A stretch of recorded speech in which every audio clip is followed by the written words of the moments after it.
starting here momentarily. All right. I'm going to go ahead and get everyone checked in. So I have the conference room there. If everyone could go around, and I assume that's Ashford Homes, but if everyone could go around and give me their full names, we can get started. All right. I'm Michael Ward with Ashford Homes. Jack Rupp, Ashford Homes. Candy Mancini at Ashford Homes. And that was Jack Rupp, R-U-P-P. Correct. And Candy Mancini. Yes. Okay. Welcome, everyone. Thank you. Are we expecting anyone else to join us here today on the owner applicant side of this project? No. No. Okay, fantastic. Wes, are you connected there? Yes, can you hear me? Yes. All right. Wes Menzel, zoning plans examiner, is also joining us here today. All right, let's go ahead and get started. I need to begin by reading our hearing script. Pretty sure you've all been through this before, so this is just going to cover the procedure for the hearing, and then we'll jump right into it. So this is the March 29th, 2023 session of the zoning hearing examiner docket. The case before us today is case number ZH20230024 or 0024. The purpose of this hearing is to allow applicants and opposing parties to testify and to offer and refute evidence and testimony. This hearing will follow the rules found in the zoning code and the supplemental rules of the zoning hearing examiner. All testimony and evidence that an applicant or any opposing party wishes to offer must be presented at this hearing. The hearing will proceed as follows. The applicant, the applicant's attorney, or the applicant's agent will first present the applicant's case. If there were anyone here from the public, they would have an opportunity to present after the applicant had presented its case. I'll give the zoning plans examiner Wes Menzel an opportunity to provide testimony in addition to a staff report.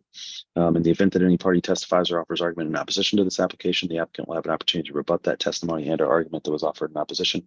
And then finally, the applicant will have an opportunity to make any closing statements. For our purposes here today, I'll give everyone in the room there with Ashford an opportunity. I mean, you guys can orient your presentation however you want. I mean, one of you can speak, all of you can speak, really, however you guys want to do it is completely fine with me. After all presentations have been made, I'll close the hearing. Decisions may be expected within 2 weeks. I may limit or exclude any testimony that I deem irrelevant or outside the scope of the application being considered. I may interrupt any speaker to ask questions or make any comments. In the event of any technical difficulties with the Zoom technology, I'll do my best to troubleshoot those on the fly, but to the extent there's some defect that would prevent us from meaningfully going forward with the hearing, I may continue or postpone the hearing at my discretion. Okay, I need to swear in all of our witnesses. So anyone that intends on testifying here today, the zoning code requires me to swear you in. So if I could have everyone raise their right hand, I need you to answer out loud. Do you solemnly swear the testimony you shall give will be the truth, the whole truth, and nothing but the truth? Yes. Okay, great. Thanks, everyone. All right. Who's going to be taking the lead here for us from Ashford? I will. Yep. Michael Okay, Ward. great. Mr. Ward, the floor is yours. Yeah, so we are here today to request the 2 zoning variances, one on the rear setback of approximately 24 feet based on the 116-foot rear setback is measured from the rear facade to accommodate our home. We are interested in taking down the existing home and putting up a brand new home in its place, 1-for-1. Part of that there will be a section or item number 2 is there will be a cumulative cut of 17 feet, so variance for 9 feet to allow for the proper excavation of a basement on the low side of that cut, and then on the high side for the retaining walls that are necessary for holding that hillside in place at the rear of the property. So that's the gist of the ask and the request for today. Sure. Okay. So yeah, I see that the rear setback request. I know that the averaging in the hillsides can often really skew these, and so that seems reasonable to me. Based on the application and what I've seen. Could you talk more about the cut and why you think that's appropriate here? I ask in particular because I got 2 pieces of public correspondence. Hopefully you guys had a chance to review those, but one is from a neighbor that is adjacent property owner or claims to be an adjacent property owner behind this address that wanted to submit a formal objection, worried about hillside stability, and was concerned that there's the possibility for slippage and things like that, if this cut is approved. So can you guys talk to that a little bit? Yeah, so going along with the request, the existing site has a fair amount of topography to it originally. Obviously, with a new home, we prefer to build a basement. And these days, most customers prefer, a 9-foot basement for a little bit of additional height. So the beginning 9 feet of that is simply the basement excavation. There's currently a basement on the existing home as well. It's approximately 7 feet tall. So we're going a little bit deeper than what they, the way they used to build homes in the 40s and 50s, as this one was. So the first half of that is just simply to put our basement back in place where the existing basement was. On this site currently, there is a small retaining wall in the rear, little hand-laid block retaining, stone retaining wall. Our proposal is to remove that and then re-enhance that with a stronger and a better retaining wall, as shown on the attached plot plans. We have retained the services of Alton Witzig Engineering. They've done some test holes on the site, and we have that data and have passed that along to a professional design engineer. Kip Ping is his name, and he will be designing those walls for us. And then our plan is to use outdoor environments to build a retaining wall, or those retaining walls in place. As most know, that's a very reputable retaining wall builder in the city. So we've tried to hire the best professionals that we could to handle this situation in the back. So. Okay. I also got a letter from the Hillside Trust. And they said that they were not opposed to the redevelopment. They had some suggestions / questions, I think, about the actual earthwork phase of the construction, whether the cuts are going to be made incrementally. I think their suggestion was incrementally from the top down, allowing exposed cuts to be retained as made. Do you have any information about how that process is going to go? Also, what the largest cut is? I know that the way that it's measured via the zoning code and the staff report is, the cumulative cut, but what are we looking at here in terms of the largest single cut and how the earthworks process is going to go?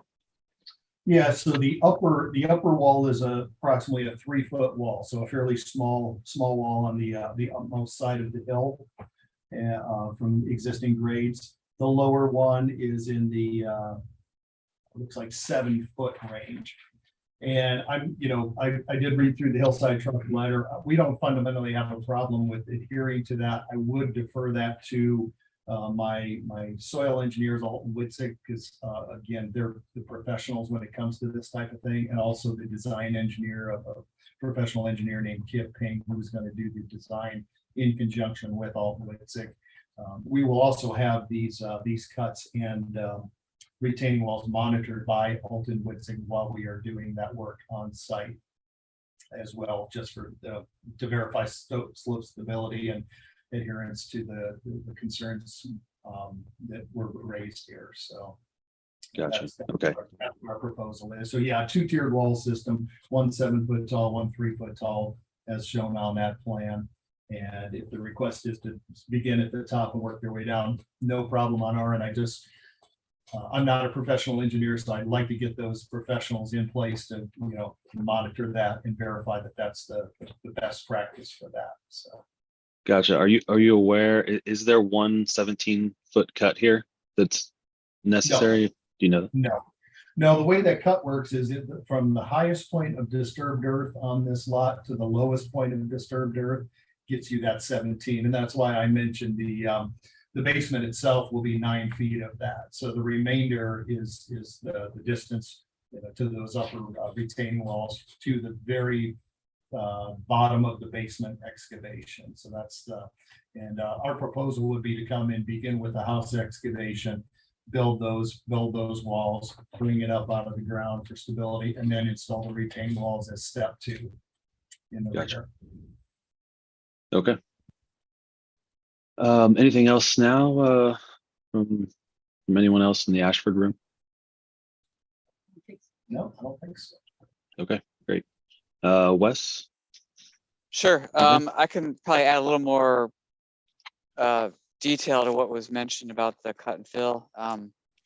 So the applicants did submit a drawing that shows the overlap of the existing house footprint and basement and the new house. And so you can see that the new house is narrower than the old house. Like, so the basement's going to be overlapping. So I believe that there's less cut and fill or less cut because of the fact that they're overlapping.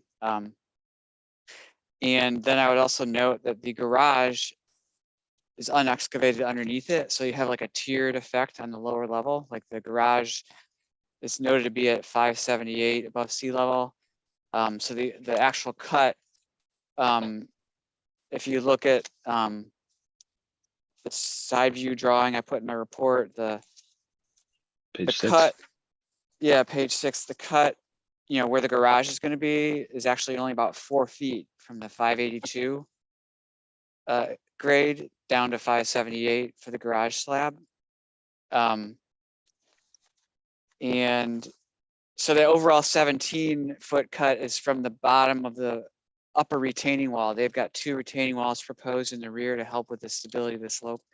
So that's where that 17-foot number comes from. So for the house itself, it's, you know, more like a 12-foot total cut.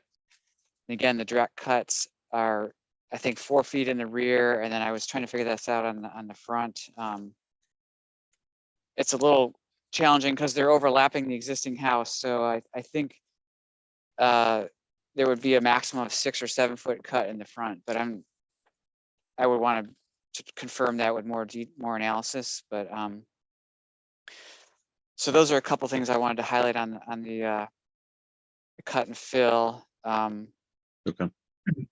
And yeah, like you said, the rear setback is skewed typically with these kind of cases. And I will also highlight the fact that they are going to be creating a house that has an attached garage in the rear. The house they're removing I think has a detached garage. So they're having the attached garage basically makes a little bit bigger footprint for the principal structure compared to the previous and compared to the 2 neighbors. So that's another factor in the setback and cut and fill analysis, you know, as part of the overall context. So thanks. Sure. Thanks, Wes. Okay. Anything from Ashford in response to Wes's comments? Nope. Do you know what that cut in the front is that he was trying to calculate or estimate? Yeah, I think he was trying to calculate based on where the old house was versus the new house, and they just kind of extrapolate that. And to his point, there is an existing detached rear car garage on the current site. When we designed our plan, we simply attached that garage at the rear, thereby bringing it forward. And it does create a larger overall foundation footprint, but we have gone much narrower than the existing home, and we've eliminated that detached garage. That detached garage currently, Wes, I believe it's shown on page 9 in the blue there, where it encroaches quite a bit farther than where we're proposing into that hillside. Okay. That is detached garage. So we would like to eliminate that detached garage. Right now, that's built well into the hillside. So I'd like to pull that forward. And Okay. that's what that side entry attached garage there. Gotcha. Will you have to remove any mature vegetation to complete this project in that backyard or on that slope? There will be a little bit, some honeysuckle and a few trees for that. Yes, we do intend to maintain any vegetation and trees that are not necessary to remove. We do intend to keep those in place. Most customers prefer, as do we, to keep existing vegetation in place if at all possible. So only what's necessary to complete our excavations. Okay. Anything else from anyone at Ashford before we adjourn here today? No. No. Okay. So I've had a chance to review the application materials and the staff report. I am definitely going to approve the rear setback. I'm inclined to approve the cut fill request. I'd like to spend just a little bit more time looking at the drawings. But like I said, I'm inclined to approve that. But I just want to take a little bit more time. So I will have a decision to you within 2 weeks. I think you all remember how this process works. So I will, as soon as I finish that decision, I will put it into a PDF and email it to all of you. You'll have it really just moments after it's complete.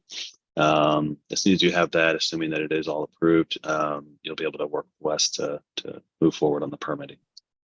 Any Yeah. questions about that or the process or anything else? No. I think we're Before we good. log off. Okay, if you do, feel free to reach out to me. In the meantime, if you'd like a status update on the report, feel free to reach out. I'm happy to give that to you. And I'm sure Wes is willing to answer any questions as well. Okay, Appreciate it. thanks, guys. All right, thanks guys. Good luck with the project. We are adjourned. Have a good day.